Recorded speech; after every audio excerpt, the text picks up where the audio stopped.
স্বাগতম আপনাদেরকে নতুন আরেকটি ভিডিও নিয়ে আপনাদের মাঝে উপস্থিত হলাম।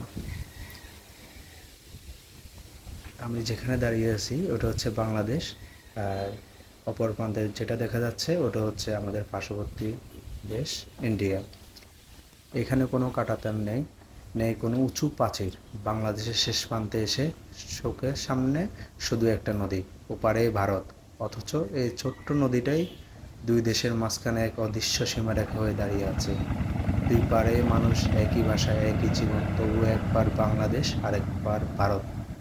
আজ আমরা দেখব এই ব্যতিক্রমী সীমান্তের দৃশ্য। দেখতে থাকুন আমার সাথে।